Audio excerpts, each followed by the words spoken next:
는 않습니다. 아담한 사이즈인데 그래도 이래봬도 제 몸에 가지고 있는 것이 꽤 많습니다.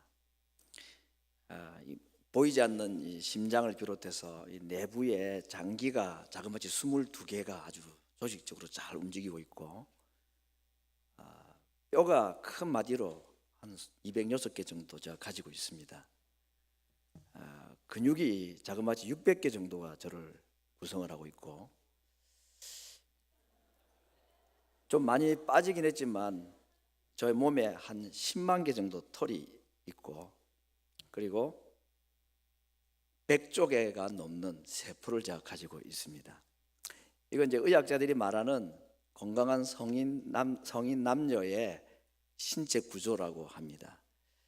여러분, 참 이 사람의 몸이 신비하다는 거 참 많이 느끼고 경험을 하게 되는데, 이 수많은 보이는 보이지 않는 조직들이지만 몸은 딱 하나입니다. 오늘 이 바울이 교회가 무엇인가를 설명할 때 사람의 몸에다 비유를 하였습니다. 사람의 몸에 대한 몇 가지 의학적인 지식들, 상식들이 사람이 참 신비하게 구성이 됐구나 하는 걸 알 수 있게 만들어주는데, 예수님의 몸이라고 말하는 이 교회도 역시 같은 신비한 구조로 되어 있다. 오늘 12절 말씀해 보니까 몸은 하나가 분명한데 많은 지체가 있다고 했습니다. 이 많은 지체는 방금 말씀드렸던 그런 것들이 소개될 수 있습니다. 또 몸의 지체가 많지만 몸이 한 몸인 것과 같이 그리스도도 그러하다. 몸을 이야기하는 건 분명히 이해가 되는데 그리스도도 우리 몸과 같다, 그런 말씀으로 오늘 본문을 시작을 하고 있습니다. 많은 지체 또는 많은 사람의 몸을 구성하고 있는 각 부위들, 그러면 교회를 우리가 하나의 몸이라고 생각할 때에 사람의 세포에 해당되고 또 근육에 해당되고 뼈에 해당되는 각각 많은 그 구조를 이루는 지체들이 있고 구분들이 있는데, 그럼 교회를 하나의 몸으로 말씀할 때 교회를 구성하는 건 뭘까? 뼈대가 있고 또 창문이 있고 마이크 시설이 있고, 이게 교회냐? 여기서 말하는 교회는 건물을 말하는 게 아니고 그리스도의 몸, 보이지 아니하는 교회. 아무튼 참 우리의 신체도 신비이지만 성경에서 말씀하는 이 교회도 참 신비합니다. 그래서 오늘 바울은 이 교회를 몸에다 비유를 하면서 많은 지체가 하나의 몸을 이루듯이 교회도 많은 것으로 하나의 몸, 그 몸은 이제 그리스도의 몸이라고 그랬는데 그 예수님을 이룬다. 그러면 우리 뼈나 근육이나 또 세포나 장기나 이런 것들에 해당되는 교회를 이루는 이 각 지체는 뭘까요? 그걸 은사라고 오늘 성경이 말했습니다.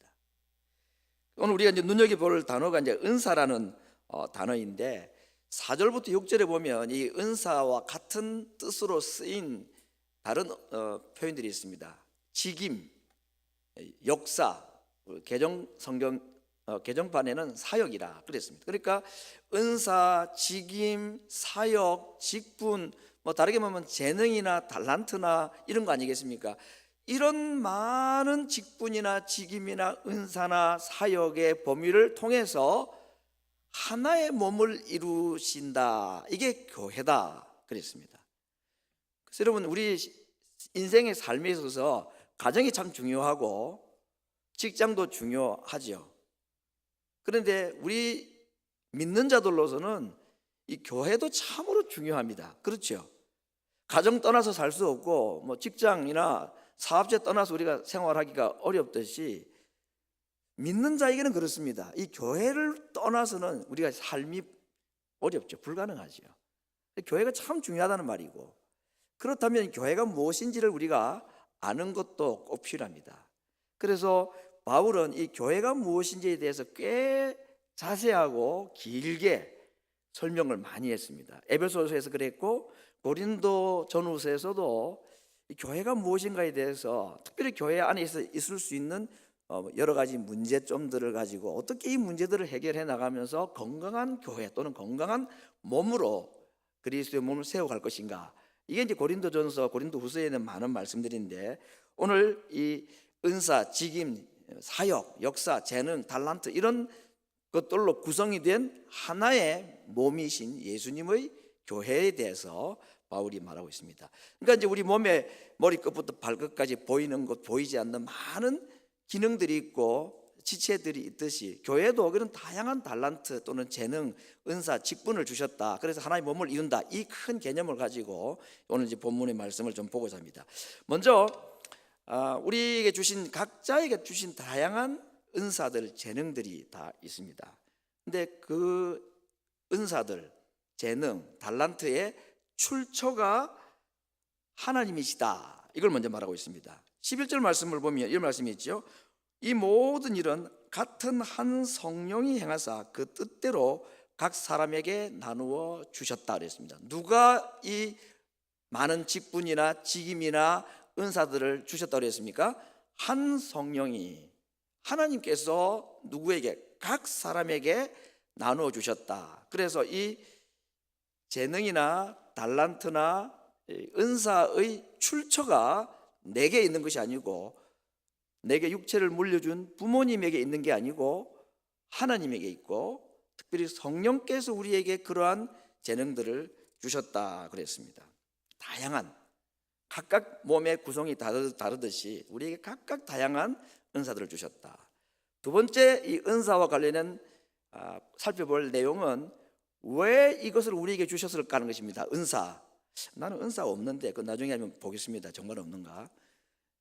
아무튼 은사를 우리에게 주시고 재능을 주시고 달란트와 직임, 직분을 우리에게 주셨는데 이거 왜 주셨을까요? 사용하라고 준 겁니다. 한 달란트 받은 종처럼 고이 쌓다가 천국 갈 때 가져가라고 주신 게 아니고 땅에 있는 동안에 사용하라고 주신 것이다 하는 것입니다. 세 번째, 무엇을 위해서 이 은사를 사용하라고 하셨을까? 은사를 사용하는 목적이 뭘까? 그것을 오늘 고린도전서에서는 같은 이야기를 세 가지 다른 표현으로 말했습니다. 첫째, 남의 유익을 위해서 사용하라고 주신 것이다. 이걸 다르게 말하면 교회의 유익을 위해서 또는 교회를 세우기 위해서, 그걸 또 다르게 말하면 하나님의 영광을 위해서. 그래서 은사는 내가 가지고 있는 것이지만 이것이 내 것이 아니고 하나님이 주신 것이고 하나님이 것이고, 잘 가지고 있으라고 주신 것이 아니고 사용하라고 주신 것이고, 사용을 할 때 그 목적이 무엇이냐면 다른 사람을 세워주고 유익하게 하고, 이걸 다른 말로는 교회를 세운다 또는 하나님의 영광을 위해서. 이것이 은사와 관련된 ABC입니다. 한번 정리해 볼까요? 은사는 누구 것입니까?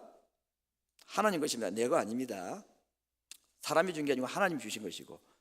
왜 주셨습니까? 사용하라고. 전시품으로 준 게 아니고 사용하라고. 무엇을 목적으로 사용해야 됩니까? 남의 유익, 교회를 세우는 것 또는 하나님의 영광을 위해서 사용을 하라, 그렇게 말씀했습니다. 그러니까 이 목적으로 이 은사를 사용하지 않고 자기를 드러내거나 자랑하고 뽐내기 위해서 사용을 하면 그 사실은 하나님 주신 목적과 다르고, 그것은 하나님의 것을 가지고 도둑질하는 것과도 같다. 자기의 유익을 위해서 쓰면 절대 안 된다는 것입니다. 그건 하나님의 것을 가지고 잘못 사용하거나 도둑질하는 것과 같고, 주신 은사나 재능을 하나님의 영광이나 남의 유익이나 교회의 유익을 사용하지 않고 내 자랑거리로 사용하게 되면 어떤 결과가 있느냐? 교만에 빠집니다. 반드시 교만에 빠집니다. 그리고 교만한 자는 하나님이 대적하신다 그랬습니다. 이것이 은사와 관련된 첫 번째 우리가 정리해야 가야 될 세 가지의 내용입니다.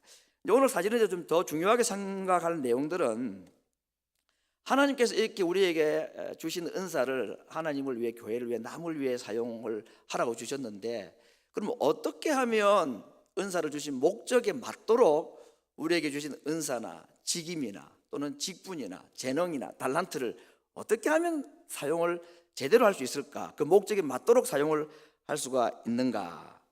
여러분, 은사를 사용하라고 한 목적은 뭐라고 했습니까? 남의 유익을 위해서, 교회를 세우기 위해서, 그리스도의 몸을 건강하게 세우기 위해서, 그 말이고, 하나님의 영광을 위해 사용하라고 했습니다. 어떻게 하면 이 목적에 맞도록 우리에게 주신 재능이든지 모든 것을 이 목적에 맞도록 사용할 수 있는가? 여기도 제가 세 가지를 말씀을 드리고자 합니다.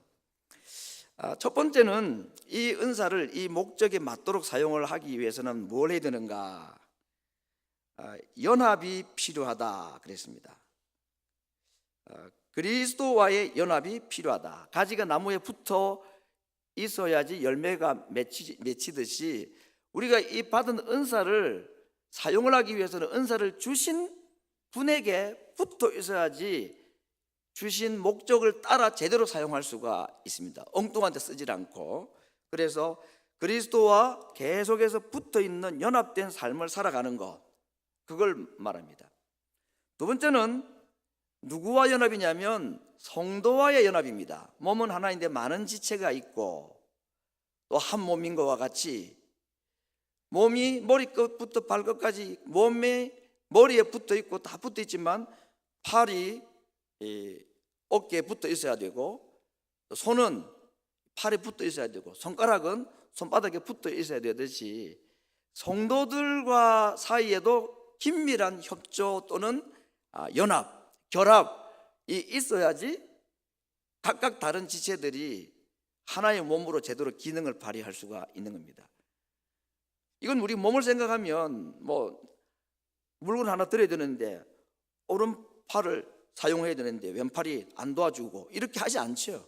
머리에서 딱 명령을 내리면 자연스럽게 손을 두 개를 다 사용합니다.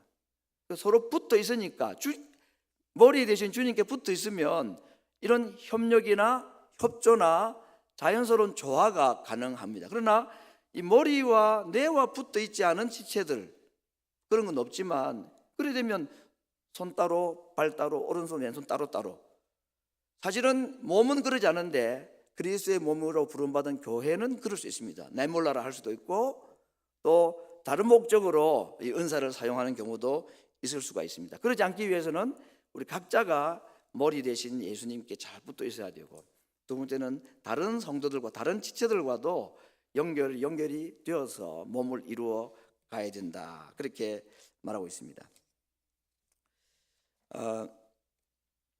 오늘 그 12절 말씀에 이런 표현이 있었는데 몸이 하나이고 많은 지체가 있는데 그리스도도 그러하다 그런 말씀했습니다. 그리스도도 그러하다. 예수님도 어떠하다? 몸은 머리에 붙어 있어야 되고 지체는 지체들끼리 붙어 있어야 된다 그랬습니다. 그렇죠? 근데 누구도 이런 방식으로 계시단 말씀이죠? 예수님도 그런 방식이다. 그럼 예수님은 누구에게 붙어 있을까요? 성부께. 그 성부와 성자와 성령 이 삼위 하나님은 각각 따로 계시지만 사실은 하나로 계시죠. 이건 신비한 방식이기 때문에 우리가 천국에 가도 이해하지 못할 아주 신비로운 하나님의 존재 방식입니다. 소위 삼위일체라는 것은 설명이 되지 않는 것이 정상입니다. 삼위일체 교리가 설명이 다 되면 가짜거나 아니면 자기가 거의 하나님 수준 올라갔거나 그런 겁니다. 아무튼 성경에서 말씀하는 하나님의 관계는 성부와 성자와 성령 삼위가 각각 따로인데 그런데 완전한 하나로 계시다. 이게 성도들이 닮아가야 될 연합이라는 것입니다. 우리가 각각 다 다른 재능을 가지고 있습니다. 그러나 성부, 성자, 성령 삼위 하나님이 함께 계시듯이 서로 연합되고 연결될 때에 그리스도의 몸이라는 이 교회가 제대로 움직이고 건강하게 자라갈 수가 있다. 그렇게 바울이 말하고 있습니다. 13절 말씀도 제가 한번 읽어보겠습니다. 우리가 유대인이나 헬라인이나 종이나 자유자나 다 한 성령으로 세례를 받아 한 몸이 되었고 또 한 성령을 마시게 하셨느니라. 한 성령은 이제 같은 표현인데 오늘 이 바울이 교회 안에 부름받은 성도들을 다양한 인종들 또는 다양한 성격, 다양한 재능을 가진 사람들이 모였는데 공통점이 있습니다. 그런데 우리 모두는 한 성령으로 세례를 받은 자다. 세례받았다는 것은 학습받고 세례받고 여기서 물 세례받는 그 세례를 말하는 게 아니고 영적인 세례를 말하겠죠. 다시 말하면 우리 성도들이 각각 다양한 다른 환경 가운데서 살아왔다 할지라도 우리가 한 성령으로 말미암아 예수님을 믿게 되었다. 세례를 받았다는 말은 예수님을 믿게 되었다, 그런 의미입니다. 세례는 무엇입니까? 물에, 원래는 완전히 물에 잠겼다가 물 위에서 올라오는 거죠. 침례가 정확한 세례의 원형이죠. 오늘날 그렇게 안 하는 여러 가지 이유는 있습니다만은 또 그렇게 하는 교단도 있고, 아무튼 물속에 완전히 잠긴 것은 죽음을 말하고 물 위에서 올라오는 것은 부활을 말합니다. 그러니까 세례는 예수님의 죽음과 부활에 참여한다는 의미가 있는 겁니다. 그 다음에 있는 표현은 한 성령으로 마셨다, 마신다. 세례는 이해가 되는데 성령을 마신다? 성령을 우리 어떻게 마십니까? 성령을 마신다는 표현의 더 정확한 표현은 성령으로, 위에는 한 성령으로 세례를 받았다 그랬죠. 영어로 말하면 into라는 말입니다. 두 가지가 다 성령을 마신다는 게 아니라 성령으로 마신다. 다시 말하면 우리가 성령 안으로 들어간다는 말입니다. 성령이 내 속에 들어오신다는 말은 우리가 많이 들었는데, 우리가 성령 안으로 들어간다는 말은 참 이해하기가 어렵죠. 근데 성경은 성령의 충만을 얘기할 때에 내 속에 성령이 가득 채워지는 게 아니고 내가 성령님 안으로 들어가는 것을 성령 충만이라고 말했습니다. 이건 참 이해하기가 좀 어렵긴 합니다. 아무튼 오늘 13절을 통해서 우리가 구원받은 하나님 백성들의 성령으로 말미암아 두 가지, 하나는 세례를 받았다는 것이고 그건 예수님의 죽음과 부활에 참여했다, 그걸 믿는다는 말일 것이고, 두 번째는 같은 의미의 말을 마시는 걸로 표현했습니다. 여러분, 우리 교회에서 향하는 의식, 예식 중에서 세례가 있고 또 마시는 예식이 있습니다. 성찬이죠. 떡을 먹고 잔을 마신다 그랬습니다. 그 성령을 마신다는 것은 굳이 말하자면 교회의 의식으로 말한다면 앞에 건 세례를 말할 것이고, 두 번째 마신다는 것은 성찬을 말할 수 있겠습니다. 그래서 세례와 성찬을 통해서 우리 성도가 뭐가 되는 것입니까? 하나님과 예수님과 하나가 되고, 이게 첫 번째죠. 두 번째는 누구와 누구가 하나가 되는 겁니까? 성도끼리 하나가 되는 것입니다. 그래서 예수님의 이름으로 우리가 세례를 받았다 하는 이 말은 내가 하나님과 또는 예수님과 연합되고 예수님과 하나다 하는 의미가 있습니다. 이게 어려운 이야기이지만 성경적으로는 그게 맞다는 얘기입니다. 두 번째, 내가 예수님의 이름으로 성령으로 세례를 받았다 또는 성령을 마셨다, 성찬에 참여한 자가 되었다, 이 말은 누구와도 하나가 되었다는 말일까요? 성도와도 하나가 되었다. 십자가 하나죠. 위로도 하나가 되었고 우리가 옆으로도 하나가 되었습니다. 그래서 성경은 말하기를 성령의 하나 되게 하신 것을 힘써 지키라 그랬죠. 우리가 서로 하나가 된 게 아닙니다. 내가 예수님과 하나가 된 게 아닙니다. 예수님을 내가 믿고 성령으로 세례를 받는 순간에, 예수님을 나의 구주로 믿는 순간에 우리와 예수님 사이에는 신비한 연합이 이루어졌다 그랬습니다. 로마서에 있는 말씀인데, 그런데 우리만 예수님과 하나가 된 게 아니고 세례를 받고 성찬에 참여하는 순간에 또 다른 신비로운 연합과 하나됨이 이루어졌다는 것입니다. 우리가 느끼든 못 느끼든 간에 그게 누구와의 연합이냐? 성도와의 연합이 이루어진 것입니다. 그래서 우리 보고 성령의 하나 되게 하시기를 힘써 지키라, 성령을 힘입어서 하나가 되라고 말씀하지는 않으셨습니다. 예수님과도 그렇고 성도와도 그렇고 이미 예수님을 믿고 영적 세례를 받고 성찬에 참여하고 이렇게 하는 순간에 우리에게는 신비한 주님과 연합, 또 성도와의 연합이 이루어진 것입니다.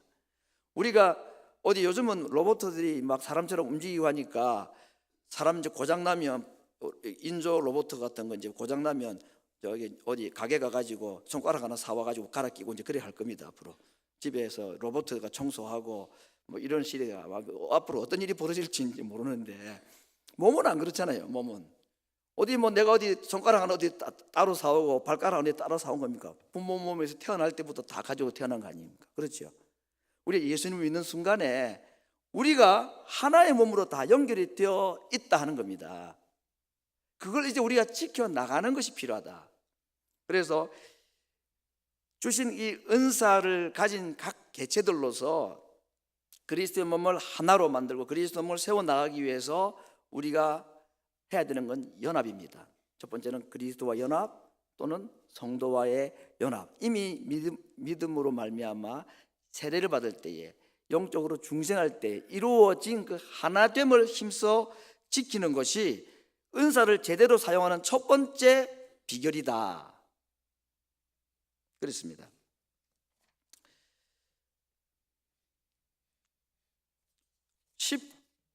15절 이하에도 이런 말씀이 있는데 오늘 마치 연극 대본을 쓰듯이 바울이 이렇게 말합니다. 만일 발이 이르되 나는 손이 아니니 몸에 붙어 있지 아니하였다 라고 한다고 해가지고 발이 몸에 안 붙어 있느냐? 아니죠. 그러니까 뭐 발하고 손하고 이제 바울이 이 두 개의 지체를 비유를 했는데 우리 몸의 중요한 두 지체 중에 발과 손을 관계를 말할 때 여러분 읽어보니까 어떤 발하고 손하고 어느 것이 조금 더 존귀한 몸이라고 바울이 그렇게 가정하고 이 표현을 쓴 것 같습니까? 발이 이러기를 나는 손이 아니니 몸에 안 붙어 있어. 나는 뭐 손도 아닌데 뭐 손이 조금 낫다는 그런 의미가 있는 거죠. 발은 뭐 맨 밑에 늘 땅에 붙어 다녀서 그런지는 모르겠습니다만은 발이 그렇게 컴플레인을 한다고 발이 몸에 안 붙느냐? 안 그렇다는 얘기 아닙니까? 또 말합니다. 귀가 말하기를 나는 눈이 아니기 때문에 몸에 안 붙어 있다. 눈이 아마 더 좀 좋아 보이고 좀 더 높은 존귀한 지체처럼 보였던 모양이죠. 그러니까 귀가 좀 시기가 나가지고 나는 뭐 눈도 아닌데 그래 나는 몸에 안 붙어 있다고 해가지고 귀가 몸에 안 붙어 있는 것도 아니다는 얘기입니다. 그러니까 이 지체론 또는 이 직분론, 은사와 관련해서 남의 것을 시기하거나 질투해서는 안 된다 그 말이겠죠. 자, 귀의 직분, 눈의 직분, 손과 발의 직분, 우리 각각에게 주신 이 지체의 직분을 주신 분이 누구라고 그랬습니까? 성령이 하나님께서 각자에게 알아서 맡겨 주신 직책입니다. 그렇기 때문에 내가 이거 나 안 좋아, 나는 왜 이런 거야 이렇게 말하는 것, 열등의식 가지는 거 그게 좋은 것이 아니다. 시기하거나 또 남의 것을 뭐 탐하는 거 이런 것들은 좋은 것이 아닙니다. 여러분 야구를 하면 야구 선수 중에서 제일 스포트라이트를 많이 받는 선수는 어디입니까? 투수죠. 얼굴도 제일 많이 나옵니다. 투수 노름이죠 정말 그 야구는. 그럼 모든 사람이 투수가 되겠다 그러면은 다른 선수는 누가 합니까? 다른 포수는 누구 하고 외야수는 누구 하고 오케스트라 같은 것도 연주할 때 보면 앞에 앉은 사람들이 다 눈에 제일 잘 보이잖아요. 그래서 바이올린 치는 사람들이 뭐 제일 그래도 눈에 띄고 그것도 앞줄에 앉은 사람들이 제일 영광을 많이 받겠죠. 지휘자 다음으로는. 그런데 가끔씩 큰 음악회 같은 데 보면은 별로 하는 일 있다가 중간에 한 번씩 트라이앵글 치면 땡땡 치는 사람도 있습니다. 그 어떨 땐 좀 불쌍해요. 그렇지만 그거 있어야 돼요. 그거 안 하면 음악이 안 되니까. 물론 나중에는 수고한 사람 한두 사람을 이렇게 세워가지고 영광을 받기도 하지만 음악 전체를 생각할 때는 별거 아닌 것처럼 보이는 그것도 중요하고 해야지 되는 겁니다. 보이지 않는 것도 해야지 되듯이 교회 안에 하나님께서 우리에게 각자에게 주신 이 직분을 가지고 직책이나 은사를 누가 더 좋은가 너 나쁜가 그렇게 시기해서도 안 된다 그랬고 반대도 마찬가지입니다. 21절에 보니까 눈이 손에게 말하기를 아마 눈이 좀 더 높은 직책인가 보죠. 너는 쓸데없다. 눈이 또 발에게 너 뭐 있으나 마나인데 왜 거기 있냐? 너는 필요 없다. 이렇게 못한다 그랬습니다. 이건 무슨 말일까요? 다른 사람의 역할이나 은사나 직분을 하찮게 여기거나 자기를 우월하게 여기는 것도 옳지 않다. 이게 교만이라 그랬죠. 만약에 팔 하나를 우리가 다쳐가지고 잘 사용을 못하게 되면 어떡합니까? 물건 하나 옮겨야 되는데 그러면은 뭐 한쪽 팔이 나을 때까지 일을 안 합니까? 안 하죠. 그렇지 않죠. 머리에서는 뭐라고 말합니까? 뭐 이빨로 물어서라도 그 하나 못하는 일을 대신 하게 명령을 합니다. 몸은 그렇죠. 뇌에서는 그렇게 명령을 합니다. 손을 두 팔로 들어서 못하니까 무릎을 꿇고라도 배에 얹어서라도, 다리 위에 얹어서라도 그 물건을 옮기게 노예에서는 그렇게 명령을 하는 겁니다. 그러면 그 순종을 하죠, 대체적으로. 그러니까 어느 한쪽이 약하면 교회 안에 성도들이 힘들고 약할 때에 왜 이럴 때 다쳐가지고 말이야 일도 못하게 만들고 왜 이렇게 그렇게 하는 거 옳지 않다는 얘기죠. 다른 지체들이 총동원이 돼가지고 그 못하는 한쪽 기능을 어떻게 해서든지 보충하고 만들어서 일을 하려고 하는 것이 사람의 몸인데, 우리가 불편하다고, 그래서 건강한 몸이 좀 불편한 약한 지체의 기능을 대신 감당해주는 성가신 일들, 불편한 일들을 감수를 해야 바른 몸이 세워지는 것이다, 그렇게 말하고 있습니다. 그래서 오늘 이 은사를 그리스도의 몸을 세우고 남의 유익을 위해서 사용하기 위해서 어떻게 해야 되는가 하는 원리 중에 연합이 필요하고, 두 번째는 성도와의 연합도 필요하다 그랬습니다. 세 번째는 뭐가 필요할까? 저는 이렇게 정리해 봤습니다. 은혜와 사랑입니다. 은혜와 사랑. 자, 성령을 마신다는 표현 아까 우리가 보았는데, 그건 성령으로 충만한다는 말과 같다고 그랬습니다. 우리가 성령 안으로 들어가는 것이라고 얘기했기 때문에, 그리고 우리가 성령 안으로 들어간다 또는 성령의 충만을 입어야 이 은사를 제대로 사용할 수 있다는 이 말을 다르게 말하면 은혜를 입어야 된다, 그 말이겠죠. 은혜를 입어야 됩니다. 제가 이 직분과 관련해서 이런 말씀을 드릴 때마다 꼭 소개하는 이 성경의 이제 원어, 헬라어이죠. 그리스어를 소개합니다. 이제 한글 성경의 은사, 은혜, 기쁨이라는 이 세 단어가 다 같은 원어로서는 어근에서 나온 겁니다. 은사를 카리스마라 그러고, 은혜는 카리스라고 그러고, 또 기쁨은 카라라고 합니다. 이 다 같이 같은 어근에서 나온 것인데, 저 이 세 단어의 관련성을 보면 우리가 은사를 어떻게 사용해야 되는 것이 옳은가 하는 것을 잘 보여주는 것이죠. 카리스마는 무엇이 있어야지만 제대로 수행이 되느냐? 카리스가 있어야 된다. 은혜가 있어야 된다. 카리스마는 누가 주신 겁니까? 성령. 그렇죠? 그러면 카리스는 누가 주신 겁니까? 그것도 성령이 주시는 겁니다. 은사와 은혜는 출처가 같은 것입니다. 카리스마를 가진 사람이 카리스 없이는 일을 못하는 겁니다. 제대로 교회를 세워나가는 일을 할 수가 없다는 겁니다. 카리스를 가지고 은혜를 받은 사람이 은사를 사용하고 직분을 수행할 때에 하나님께서 주시는 선물이 있는데, 그게 뭐냐? 카라라는 기쁨을 주신다는 겁니다. 그러니까 카리스마가 중요하죠. 은사가 중요합니다. 누가 봐도 음침에 틀림이 없는 사람이 카리스가 너무 충만해가지고, 은혜가 엄청 충만해가지고 찬양대 가겠다고 하면, 자기는 은혜가 충만한데 그 찬양대는 어떻게 될까요?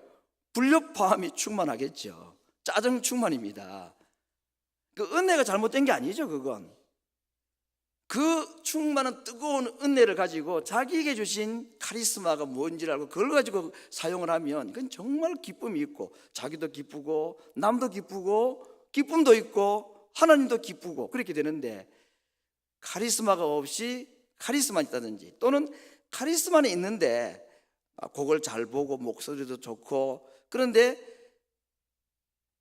받은 카리스마는 있는데 카리스가 없어서, 은혜가 없어서 하면 좋은 노래는 나올지 모르겠지만, 그렇게 만약에 은혜 없이 은사를 사용하게 되면 어떤 결과가 생길 것 같습니까, 여러분? 기쁨이 있을까요, 없을까요? 기쁨 없습니다. 처음엔 자기는 기뻐, 자기는 혼자 기쁩니다. 나중에는 자기도 기쁘지 않아요. 다른 사람이 안 기쁜 건 물론 말할 것도 없습니다. 하나님도 안 기쁜 겁니다. 카리스마는 카리스가 반드시 있어야 되기 때문에, 이 모든 것이 성령으로 주시는 거기 때문에, 그러므로 은사 받은 사람, 직분 받은 사람은 주께 붙어 있으려고 애를 써야 되는 것이고, 은혜를 사모하고 은혜 받기를 애를 써야 된다는 것입니다. 그렇게 할 때에 나도 기쁘고, 나의 섬김을 통해서 도움을 받는 교회도 너무너무 기쁘고, 그 모습을 보시는 하나님도 정말 기쁘고, 그렇게 되는 것입니다. 그러나 그러지 않은 경우에는 전체가 힘들어지거나 기쁨도 없거나 자기가 교만해질 수가 있다는 겁니다. 은사도 은혜도 그리고 기쁨도 모두 성령으로 말미암는 것이어서 교회 안에 이 직분을 받은 자들은, 은사를 받은 자들은 은혜를 구해야 합니다. 은사는 구할 필요가 있을까는 모르겠습니다. 하나님 주신 어떤 재능이나 달란트니까 나 저거 정말 하고 싶은데 저에게도 저 은사를 주십시오. 그건 뭐 그럴 수 있을 것 같아요. 저도 음악을 좋아하고 찬송 부르는 걸 좋아하는데 이 카리스마가 없어가지고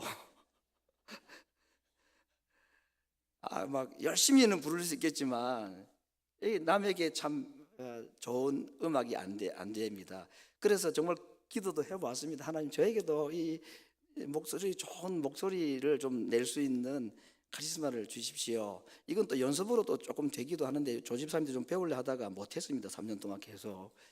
왜냐하면 발성법이 달라가지고 기도할 때 어떤 분은 막 이 뭐라 그럽니까 이게 무슨 호흡, 복식 호흡입니까? 그걸로 기도할 때도 아버지 막 이렇게 하는 분도 있더라고. 제가 아는 분은 이분은 목소리가 안 신대. 자기는 아무리 소리 질러도 이게 공명을 하고 두성을 가지고 기도를 하여 목소리도 좋고 그렇게 기도할 때 그래서 그 얘기를 듣고 저도 해봤는데 도무지 은혜가 안 돼. 그래서 노래 부를 때는 그럴지 모르지만 기도할 때는 아버지 보내야지 속이 시원하지. 목이 다 나가는 거예요. 목이 확 나가버리는데 좋은 건 아니겠지만 아무튼 이 은사를 가진 자가 다른 은사를 뭐 사모하거나 구할 필요는 있을까는 모르겠습니다만은 확실한 건 은사 가진 자는 다 있습니다. 은사는 다 주신 겁니다. 네. 은혜를 구해야 되는 겁니다. 그래서 하나님이 주신 그 목적대로 그 은사를 교회를 위한 남을 유익을 위해서 사용하기 위해서는 세 번째에 은혜와 뭐라 했죠? 사랑이라고 그랬죠. 은혜를 구해야 되는 것이고, 사랑은 오늘 이 은사와 관련돼서 가장 중요한 키워드가 이 사랑이죠. 이 13장이 이제 사랑장 아닙니까? 이 고린도전서 13장을 사이에 두고 13장 앞에 있는 맨 끝절이 12장 31절이고 13장 다음에 나오는 제일 첫 구절이 14장 1절인데 이 두 가지가 사랑이라는 말로 딱 되어 있습니다. 너희는 더욱 큰 은사를 사모하라. 내가 또한 제일 좋은 길을 너에게 보이리라. 더욱 큰 은사, 제일 좋은 길이 뭘까요? 그리고 이어지는 게 13장입니다. 사랑입니다. 사랑에 대한 얘기를 쭉 하고 난 뒤에 14장에는 이제 방언과 통역과 예언 얘기가 막 나오거든요.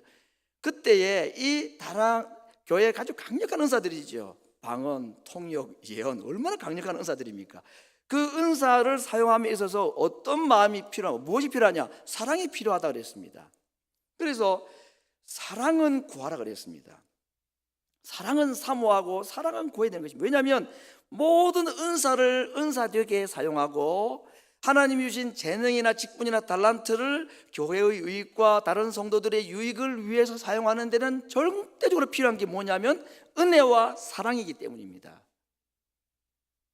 그래서 그 사랑을 구하라 그렇게 말씀하셨습니다. 한 생명이 태어나는 것 참 신비입니다.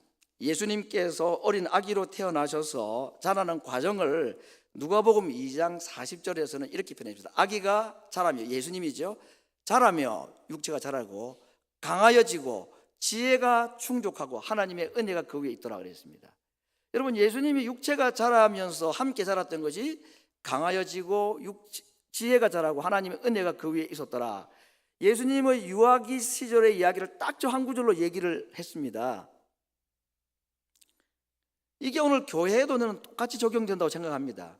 교회가 아기로 태어나는 거죠. 믿는 자들이 함께 모였을 때는 그 어린 아기들이 모인 겁니다. 그런데 그 한 아기는 장성한 성인으로 그리스도의 장성한 분량으로 자라가게 됩니다. 자라가야 되는 것입니다. 그것을 위해서 하나님께서 주신 것이 무엇이었습니까? 은사들을 주셨다는 겁니다. 그 은사를 제대로 사용할 때에 어린 아기가 성인으로 잘 자라듯이 교회가 건강한 교회로 자라가게 되는 겁니다. 그 건강한 교회로 자라감에 필요한 것을 하나님이 주신 것이 은사라는 걸 주셨다 그랬고, 그 은사를 잘 사용하기 위해서 하나님께서 또 주신 것이 무엇입니까?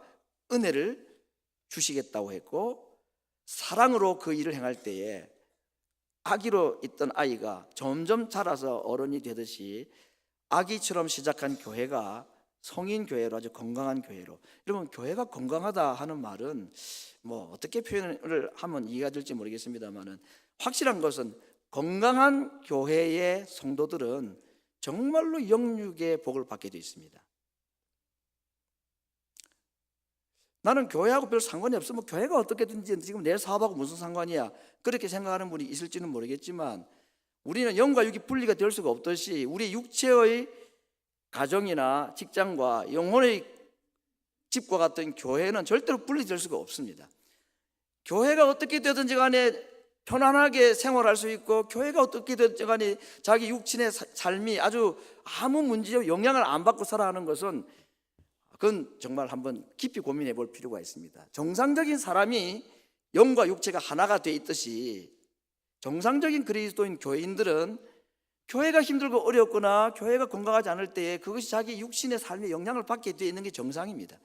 그래서 정말 우리가 돌보아야 될 것이 많이 있지만, 내가 일주일에 한 번을 오든 일주일에 세 번을 오든 2주에 한 번을 오든 간에 내 영혼의 모태하고 영혼의 집과 같은 이 교회의 건강, 교회가 건강하게 자라는 것은 나에게 정말로 중요한 관심사이고 중요한 삶에 영향을 주는 것이기 때문에, 오늘 이 고린도전서 12장에 있는 교회가 어떻게 건강하게 자라갈 수 있어야 되는가 하는 것에 대한 이 원리의 원칙은 남 얘기가 아닙니다. 이거 뭐 장로님들이나 교회 중직자들에게만 주신 말씀이 아니라 모든 교인들이 다 함께 고민하고, 영어권이든 주일학교 어린이 아이들 모두가 함께 관심을 가져야 될 부분인 것입니다. 한 생명이 정말 신비입니다. 아마 다 경험들을 하셨겠지만, 첫 아기, 둘째도 마찬가지고 셋째도 마찬가지입니다. 저는 그랬습니다. 여러분 어떤지 모르겠는데, 병원에서 아기가 딱 태어났을 때에 맨 먼저 저는 손가락 10개인지 발가락 10개인지 그거부터 확인해 봤습니다. 다른 건 뭐 확인할 길이 없잖아요. 안에 장기가 어떤지 그는 모르겠는데, 눈으로 보이는 거, 눈은 제대로 붙어 있는지 그거부터 보는 거죠. 신비하죠. 엄마 모태에서 세포 2개가 만나가지고 이게 사람이 태어난 거 아닙니까? 이게 점점 자라면서 이제 건강한 아이로 자라가는 거 보면 생명의 출생 자체가 신비입니다. 그리고 한 사람의 몸이 앞에 말씀드렸듯이 여러 가지 다양한 그 지체들을 통해서 하나의 몸을 이루고, 이게 서로 손발이 막 움직이는 게 정말 신기하죠. 마찬가지로 우리가 영적으로 하나님의 백성으로 출생하는 이것도 참 신비합니다. 왜 그렇습니까? 우리가 예수님 믿고 지금 믿는 자로, 중생한 자로 이게 와 있습니다. 내 육체도 있지만 내가 영혼이 거듭난 자로 하나님의 백성으로 또는 하나님의 형상을 받은 자로 우리에게 앉아 계시는데, 내가 어떻게 예수님 믿게 됐는가? 이게 신비한 일이란 얘기입니다. 왜 신비한 일이냐면, 나의 구원이 그냥 어느 날 갑자기 누가 교회 가자 그래가지고 그때부터 내가 구원이 이루어진 게 아닙니다. 사람에 의해서 우연히 이루어진 일이 아니란 얘기입니다. 우리 한 명, 나 한 명이 오늘 하나님의 자녀로 구원받게 하기 위해서 성부, 성자, 성령 삼위 하나님이 총동원이 되셨다고 에베소서는 말하고 있습니다. 성부 하나님이 예정하셨다 그랬고, 성자 예수님이 우리를 위해 죽으셨고, 성령 하나님이 우리의 그 사실을 믿어지도록까지 감동하셔서 삼위 하나님 중에 누구도 나의 구원에 관여한 사람이 하지 않은 분이 없고, 나 한 명의 구원을 위해서 성부, 성자, 성령 삼위 하나님이 총동원이 되셨고, 언제부터 나의 구원이 계획됐느냐? 내가 뱃속에서 잉태될 때부터냐? 아닙니다. 바울의 신앙 고백에 의하면은 천지를 만드시기 전에 나의 구원부터 먼저 계획하셨다고 할 만큼, 오늘 내가 여기 앉아 있는 것이 누구에 의해서 어떻게 하다 보니 앉아 있는 우연한 사물처럼 보이지만, 성경은 그렇게 말하지 않는 겁니다. 우리가 알지 못하는 신비한 영적인 세계에 성부, 성자, 성령 삼위 하나님께서 큰 일을 하셨고, 오래전부터 계획된 구원 계획이었다는 것을 성경은 말해주고 있는 것입니다. 그렇게 해서 구원받은 자들이 또 하나의 몸으로 모였습니다. 이게 교회라고 그랬습니다. 우리 교회로 부름받은 것도 신비입니다. 하나님께서 우리를 모아오셔서 하나의 교회로 부르셔서 이 교회를 통해서 하실 일이 얼마나 크고 놀라운지 모릅니다. 천하보다도 한 생명이 귀하다고 우리가 그렇게 고백하지요. 우리 교회에서 자라고 우리 교회에서 신앙생활 하시다가 선교지에 가서 선교사님이 되어서 페루에 캄보디아에 가서 거기에서 복음을 전해가지고 거기에 또 다른 목회자들이 태어나고 그들을 통해서 또 열매가 맺고, 정말 천국 가면 우리 한 명 또는 우리 한 교회의 일을 통해서 이루신 하나님의 역사들은 우리가 알고 있는 것 이상의 엄청난 역사들이 있을 겁니다. 이게 한 사람을 통해서 하는 게 아니라 이 일을 교회를 통해서 하시겠다고 하나님이 약속을 하시고 그렇게 계획을 하신 것입니다. 그러니 교회가 어떻게 안 중요합니까? 어떻게 우리가 교회에 무관심할 수 있고 우리 교회가 왜 건강하지 않아야 되겠습니까? 건강한 교회로 자라기 위해서 하나님 우리 각자에게 주시는 은사가 있고 은혜 받아서 그것을 사랑으로 잘 섬기고 봉사할 때에 교회가 건강하게 자라고 여기 오는 자들이 치유를 받고 회복을 누리고 하나님을 알아가고 그 줄기가 담을 넘어서 전 세계 다른 세계까지 전달이 되어가지고 훗날 우리가 알지 못하는 자들이 우리에게 와서 천국 가면 고맙다고 할 사람들이 얼마나 많은지 모릅니다. 당신들이 보내준 선교비, 당신들이 보내준 선교사님 통해서 나하고 구원받았고 그가 구원받은 사람이 또 목사가 되어서 나에게 세례를 줬고 그래서 나는 어느 한 가정의 가문을 이루었고, 여러분 이 일을 하나님께서 교회를 통해서 하시겠다고 하시고 우리를 교회의 지체로 불러주신 것입니다. 건강한 그리스도의 교회를 세워가는 이 일을 위해서 주께 붙어있고 성도와 깊은 영적인 교제를 우리가 함께 나누고 또 우리에게 주시는 그 은혜와 사랑을 따라서 주신 사명을 직분을 충성스럽게 잘 감당함으로 말미암아 주님께서 꿈꾸시는 교회를 통해서 하실 그 아름다운 영광스러운 일들을 함께 세워가고 펼쳐가는 정말 영광스러운 하나님의 교회의 지체들이 될 수 있기를 간절히 바랍니다. 같이 한번 기도하겠습니다.